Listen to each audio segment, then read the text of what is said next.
کوئی شکر کی پٹی بھی باندھنی چاہیے. حضرت ایوب 18 سال بیمار رہے. زوجہ کہنے لگی دعا کر لو تو آپ فرمانے لگے بی بی سے کہ صحت کتنی دیر رہی؟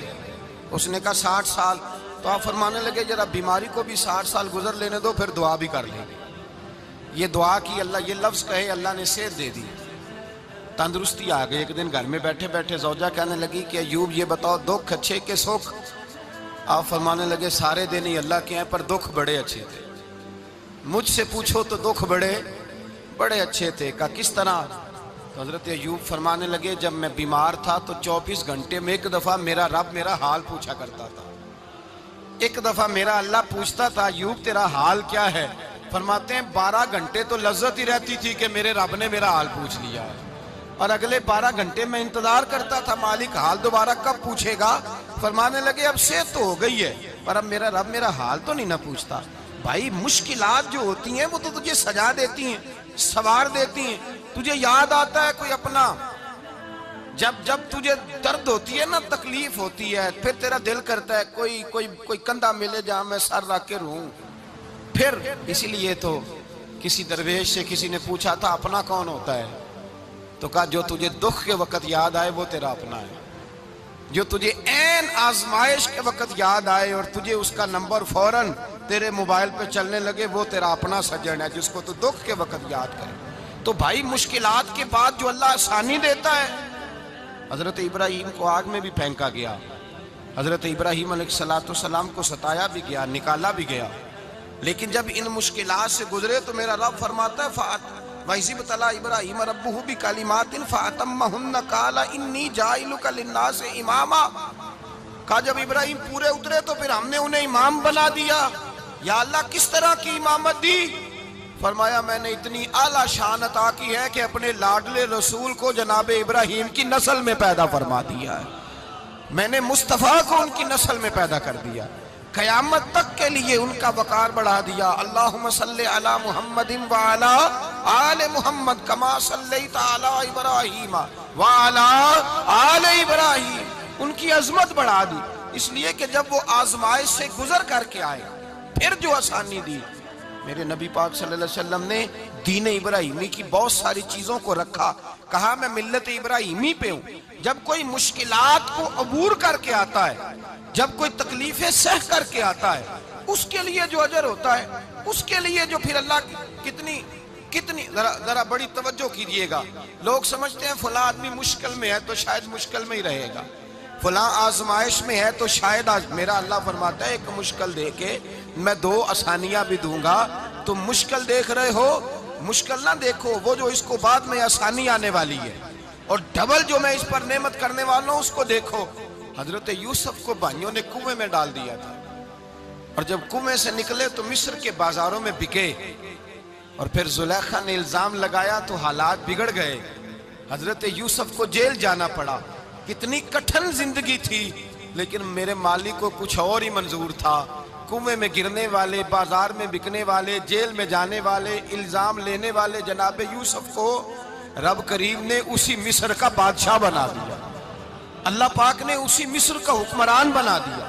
یاری تیری سونا پر ازمیشاں تیریاں اگ، اے سونا پرکھیا جاوندا ہی پہلو نال اگاں دے لگ.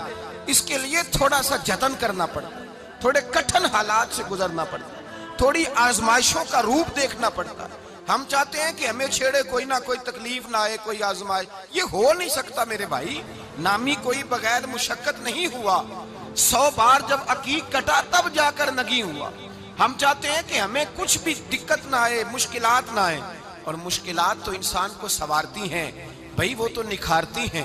کبھی پوچھا کرو جا کر کے کسی گندم کے دانے سے کہ تو کہاں سے ہو کے آیا ہے، کہاں سے نکل کے آیا ہے، تو وہ بتلائے گا کہ بڑے مشکل مراحل سے گزرا ہوں اور پھر اللہ نے مجھے طاقت دی ہے کہ میں انسان کے وجود کا حصہ بناؤں. تو بھائی کٹھن مراحل، آزمائشیں، تکلیفیں یہ انسان کو بڑا انسان بنا دیتی ہیں. یہ اس کے لیے ترقیوں کا پیش خیمہ ہوتی. ہمارے جوان پریشان ہو جاتے ہیں. عورتیں خاص کر کے اس بات پہ توجہ کریں، وہ بڑی جلدی غم لے جاتی ہیں. وہ کہتی ہیں جانے میرا کچھ ہوگا ہی نہیں، جانے میرا کچھ ہو ہی نہیں سکتا. میرے بھائی درجنوں اور بیسیوں لوگ ایسے ہیں جن کی اولادیں نہیں تھی لیکن نام ان کا ان سے بھی زیادہ ہے جو بڑے بڑے صاحب اولاد. حضرت خواجہ معین الدین اجمیری کو جانتے ہیں آپ لوگ؟ نہیں، جو جانتے ہیں وہ بولیں۔ جانتے ہیں جی؟ لو جی، کافی سارے جانتے ہیں، تھوڑے جی رہ گئے نا۔ جانتے ہیں نا خواجہ صاحب کو؟ ان کے کسی بیٹے کو جانتے ہوں؟ نہیں جانتے، نہیں جانتے، نہیں جانتے آپ ان کے بیٹے کو۔ حضرت خواجہ معین الدین اجمیری رحمت اللہ تعالیٰ علیہ کے بیٹے کو نہیں جانتے، لیکن ویسے آپ ہندوستان میں کسی آدمی کو چھیڑ کے دیکھیں، وہ کہے گا میں خواجہ صاحب کا روحانی بیٹا ہوں، میں اولاد۔ حضرت غوث اعظم رضی اللہ تعالیٰ عنہ کی اولاد کو کم لوگ جانتے ہیں، لیکن آپ ویسے کسی کو پوچھ کے دیکھیں 11ویں والا پیر کون ہوتا ہے، ہر آدمی ہاتھ اٹھا کے بتائے گا خدا کے فضل سے ہم پر ہے سایہ غوث اعظم کا، ہمیں دونوں جہاں میں ہے سہارا غوث اعظم۔ لوگ جھوم کے بتلائیں۔ میرے بھائی، یہاں لوگ پریشان ہو جاتے ہیں کہ اولاد ہوگی تو یہ ہوگا، فلاں ہوگا تو یہ ہوگا۔ بھائی ایسی کوئی بات نہیں۔ میرے پاس پیسے ہوتے تو میرا ابا بیماری سے فوت نہ ہوتا۔ جو مالدار ہوتے ہیں تو کیا وہ بچ جاتے ہیں؟ حضرت اسرائیل انہیں چھوڑ جاتے ہیں؟ او خدا کے بندے، تو کیسی بات کر رہا ہے؟ یاد رکھ، یہ جو آزمائشیں ہوتی ہیں، یہ جو تکلیفیں ہوتی ہیں، یہ جو تھوڑے سے مشکل حالات ہوتے ہیں۔ حضرت یونس علیہ السلام کی دوستی ہوگی حضرت جبریل امین سے، تو جناب جبریل ملنے آئے۔ حضرت یونس علیہ السلام فرمانے لگے جبریل میرا دل کرتا ہے مجھے اس بندے کی ملاقات کرا جو اللہ کا سب سے زیادہ عبادت گزار بندہ ہے۔ حضرت جبریل امین لے گئے دور دور فلسطین کے علاقے میں، اور لے جا کر ایک بندے سے ملاقات کرائی جس کی دونوں آنکھیں بھی کوئی نہیں تھی، دونوں بازو بھی کوئی نہیں تھی، دونوں پیر بھی کوئی نہیں تھی، اور اس بندے کی زبان پر لفظ بڑا کیا جاری تھے، یا اللہ تیرا شکر ہے، یا اللہ تیرا، بول کے کہیے، یا اللہ تیرا، اے اللہ تیرا شکر ہے۔ شکر شکر کر رہا تھا۔ حضرت جناب سیدنا یونس علیہ السلام کہنے لگے میں نے تجھے عبادت گزار کو ملانے کو کہا تھا، تو کہاں لے آیا؟ حضرت جبریل کہنے لگے یا یونس، یہ ہر چیز جانے کے باوجود اپنے رب کی رضا پہ راضی ہے۔ اس وقت دنیا میں نبیوں کے بعد جس سے اللہ سب سے زیادہ پیار کر رہا ہے وہ یہی بندہ ہے، یہ اپنے رب کی رضا پہ راضی ہے۔ اے تن میرا کنگی ہووے تے میں زلف سجن دی واواں، تے پوش میرے دی جتی بن جائے تے میں یار دی قدمی آواں، مارو مارو مینو مار مکاؤ کوئی عذر نہ پیش لے آواں، تے جے سونا ہی میرے دکھ وچ راضی، جے سونا ہی میرے دکھ وچ راضی، جے سونا ہی میرے دکھ وچ راضی، تے میں سکھ نو چلے ڈاواں۔ مالک کی جب اس حال میں راضی ہے تو بس ٹھیک ہو گیا، ٹھیک ہو گیا۔ وصل اچھا ہے نہ فراق اچھا ہے، بس جس حال میں محبوب رکھے وہی حال اچھا ہے۔ بس جس حال میں انہوں نے رکھا بات ٹھیک ہو گئی۔ اس میں اب انسان شکوہ کرتے پھرے کہ یہ کس طرح ہے، وہ کس طرح، اپنے آپ کو مطمئن رکھا ہے۔ مشکل کے بعد جو آسانی حضرت لقمان حکیم، ان کے نام پر قرآن مجید کی پوری سورت ہے۔ حضرت لقمان حکیم علیہ رحمہ آپ اپنے بیٹے کو نصیحت کر رہے تھے، کہنے لگے بیٹا کو مشکل آئے تو گھبرانا نہیں، کوئی مشکل آئے تو کرے بیٹوں کو سمجھ آ جائے کہ مشکل آئے تو، سمجھ آ رہی ہے بات کی، مشکل آئے تو۔ اور کیا خوبصورت جملے، بیٹے کو بٹھا کے کہتے ہیں بیٹا چھوٹی مشکل آئے گی تو اللہ بڑی مشکلات آسان کر دے گا، سمجھو چھوٹی مشکلات آئیں تو اللہ نے بڑی مشکلیں اس نے آسان کر دی۔ اور آپ کو بتاؤں اصل انسان ہوتا ہی وہ ہے جو مشکلوں میں جینے کا ڈھب سیکھ جاتا ہے، وہ بن جاتا ہے جو کرب کے حالات میں جینے کا سلیقہ سیکھ جائے۔ اپنے بچوں کو یہ سمجھانا، حضرت لقمان بیٹے مشکل آئے تو گھبرانا نہیں، بڑی کو ٹال دیتی ہے، وہ نیکی کا اور آسانی کا پیش خیمہ ہوتی ہے۔ اللہ اس کے بعد آسانی سمجھا رہے ہیں۔ کچھ دنوں کے بعد کہنے لگے آؤ فلاں اللہ کے نبی کی ملاقات کو چلیں، فلاں نبی علیہ السلام سے ملنے چلتے ہیں۔ اس زمانے میں جو نبی تھے ان سے ملنے چلے گئے۔ بیٹے کو بات یاد تھی، گھوڑے پہ بیٹھے، امام ابن جوزی نے اس کو لکھا ہے، گھوڑے پہ بیٹھے تھے دونوں کے پاس گھوڑے تھے۔ اب رستہ بہت زیادہ تھا، کھانا ساتھ لے لیا، پانی ساتھ لے لیا، رستہ لمبا تھا، صحرا کا علاقہ تھا۔ جب جانے لگے تو اتنی سخت گرمی ہوئی کہ گھوڑے بھی بے ہوش ہونے لگے۔ اچانک ایسی گرم لو چلی کہ گھوڑے بھی، اب دونوں باپ بیٹا جو تھے وہ بڑی جوش میں تھے کہ جانا ہی جانا ہے، گھوڑے سے اتر کر کے پیدل چلنے لگے۔ اب پیدل چلتے چلتے ذرا آگے گئے تو گرمی میں جتنا بندہ پیدل چلتا ہے اتنا پیاس بھی زیادہ لگتی ہے، تو پانی پیتے رہے، کھانا کھاتے رہے، کھانا پانی بھی ختم ہو گیا۔ تھوڑا آگے چلے نا، اس قدر تکلیف بڑی کہ حضرت جناب لقمان کے بیٹے کے پیر کے اندر ایک ہڈی پیوست ہو گئی۔ اتنی بڑی ہڈی تھی وہ اندر ہی چلی گئی پیر، خون کے فوارے گرنے لگے، بیٹا بے ہوش ہو گیا۔ حضرت لقمان اس کے سرانے بیٹھے تو بیٹا تھا نا، آنکھوں میں آنسو آ گئے۔ بیٹے نے آنکھ کھولی تو کہنے لگا ابا جی آپ تو صبر کرنے والے ہیں، آپ رو رہے ہیں۔ فرمایا بیٹے میں کیا کروں، میرے سینے میں جو دل ہے وہ ایک باپ کا دل ہے، تو باپ جو ہوا تیرا، تیری دکھ پر رونا آیا۔ بڑی مشکل سے دانت کے ساتھ ہڈی نکالی، ہڈی نکلی تو خون بھی چلا۔ صاحب زیادہ کہنے لگا حضور آپ نے تو کہا تھا ہر مشکل کے بعد آسانی ہوتی ہے، اور چھوٹی مشکل دے کے اللہ بڑی سے بچا لیتا ہے، تو ہم تو اچھے کام چلے تھے، مشکل پہ مشکل، مشکل پہ مشکل، یہ کیا ہے؟ حضرت لقمان کہنے لگے بیٹا نہ تو رب کی حکمتوں کو جانتا ہے، نہ پوری طرح میں جانتا ہوں، لیکن جو میں نے کہا تھا وہ بات سچی ہے۔ فَإِنَّ مَعَ الْعُسْرِ يُسْرًا إِنَّ مَعَ الْعُسْرِ يُسْرًا، اللہ ہر مشکل کے بعد آسانی عطا فرمائے گا، اور فرمایا میرا ایمان ہے کہ ضرور ضرور عطا فرمائے گا۔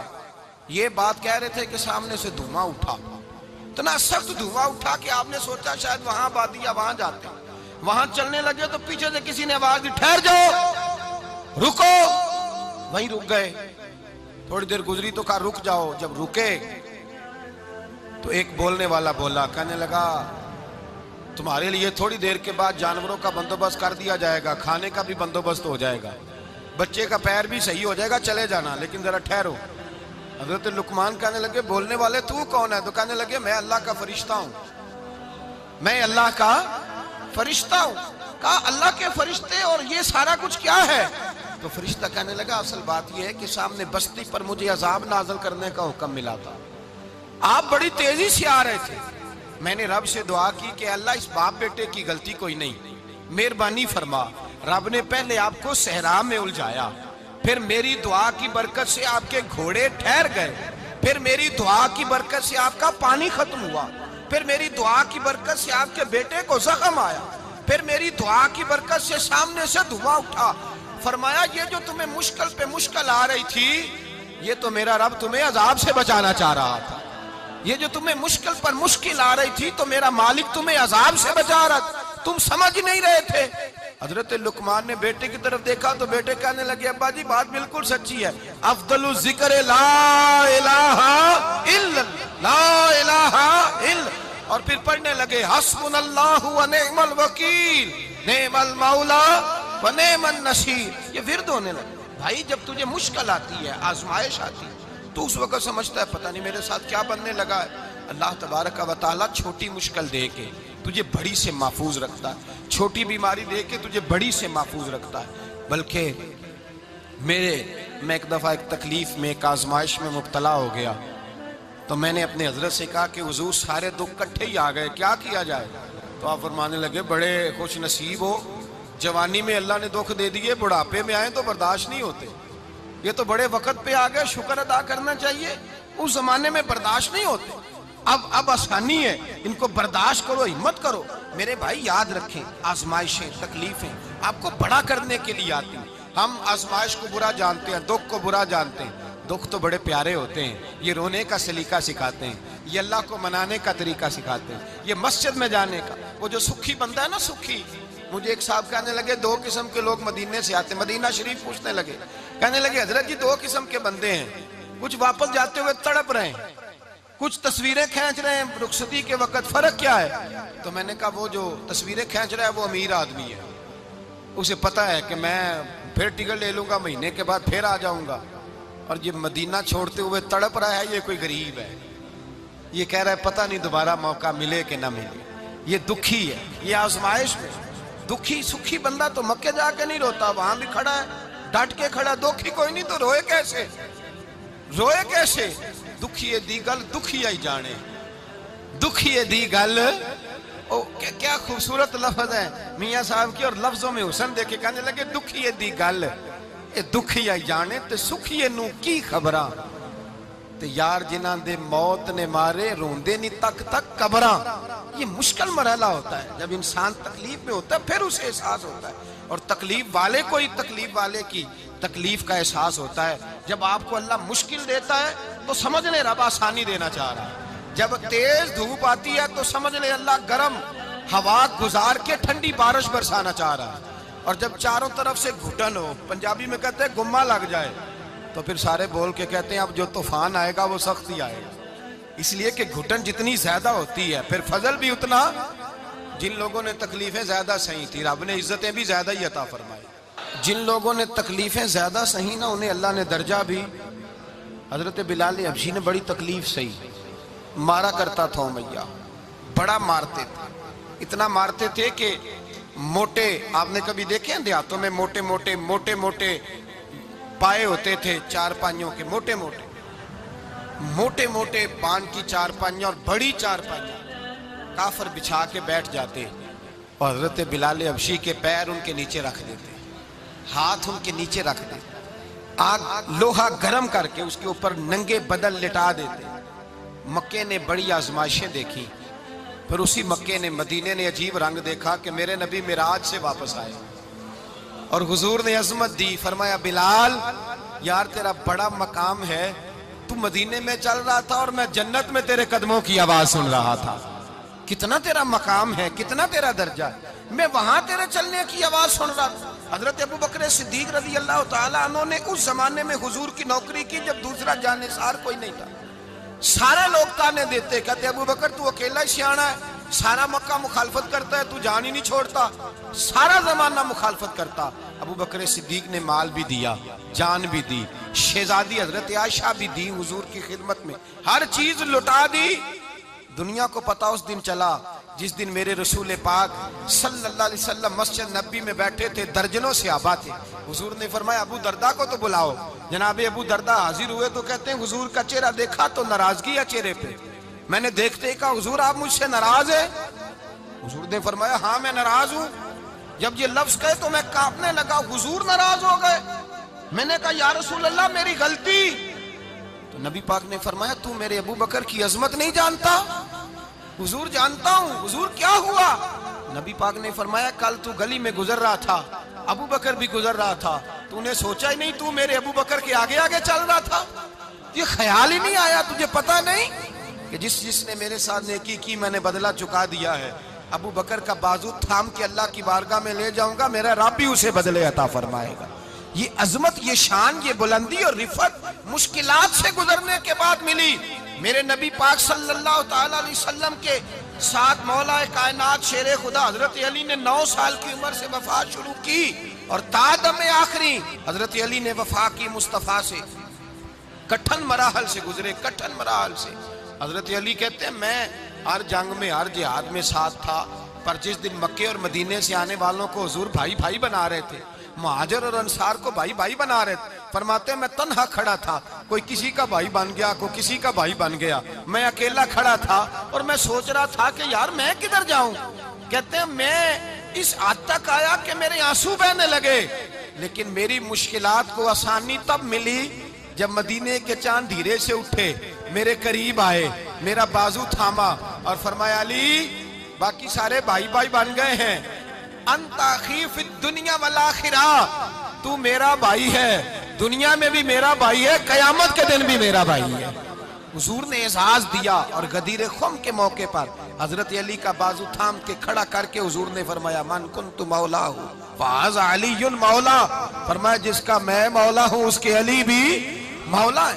محبوب پاک سید عالم صلی اللہ علیہ وسلم نے جن لوگوں نے مشکلات برداشت کی پھر ان کو اعزاز ملا، ان کو درجے ملے، ان کے لیے جو آسانی. حضرت عثمان غنی نے صحابہ میں سب سے زیادہ مظلومیت کاٹی، سب سے زیادہ مظلومیت. 40 دن پانی بند رہا، کھانا بند رہا، تکلیف اور آزمائش کا وقت ہوا. امام جلال الدین سیوطی رحمت اللہ تعالیٰ علیہ الحاوی للفتاوی میں لکھتے ہیں، کہتے ہیں جب حضرت عثمان غنی پر کھانا اور پانی بند تھا، ایک شام حضرت عبداللہ بن سلام ملنے گئے. اس شام، اس صبح جس شام حضرت سیدنا عثمان غنی شہید ہوئے، جناب عبداللہ ابن سلام کہنے لگے عثمان تیرا کیا حال ہے، کس پوزیشن میں ہے؟ تو کہتے ہیں جناب عثمان غنی کہنے لگے عبداللہ آج میں بڑا سکھ میں ہوں. کہا 40 دن بیت گئے، کھانا نہیں آیا، پانی نہیں آیا، تو آج کیوں سکھی ہو؟ فرمانے لگے آج مدینے کی سامنے والی گلی میں میں نے مصطفیٰ کا دیدار کیا ہے اور نبی پاک صلی اللہ علیہ وسلم نے فرمایا عثمان اگر تو کہے تو تیرے لیے پانی کا بندوبست کر دیا جائے، تیری مشکل آسان ہو جائے، اور اگر تو کہے تو تیرے لیے وہ آسانی کی جائے کہ آج تو میرے پاس آ کے روزہ افطار کر لے. تو حضرت عثمان غنی کہنے لگے میں نے مصطفیٰ سے عرض کیا حضور مجھے یہاں کا سوکھ نہیں چاہیے، مجھے وہ آسانی چاہیے جو آپ کے پاس افطار سے ملے گی۔ فرمانے لگے آج میں رخصت ہو جاؤں گا، افطار رسول اللہ کے پاس کروں گا۔ حضرت عبداللہ ابن سلام فرماتے ہیں پھر اس شام حضرت عثمان شہید ہو گئے۔ لوگ کہنے لگے عثمان شہید ہو گئے، اور میں کہنے لگا نہیں، انہوں نے جا کے نبی پاک کے دسترخوان پہ روزہ افطار کر لیا ہے۔ روزہ افطار بھائی، پھر بعد میں جو آسانی ملی ان لوگوں، جو ان لوگوں کو درجات نصیب ہوئے۔ کٹھن حضرت عبداللہ مزنی حضور کے غلام تھے، قبیلہ مزن کے رہنے والے، والد فوت ہو گئے، چچا نے پالا تھا، اسلام قبول کر لیا، چچا اسلام کا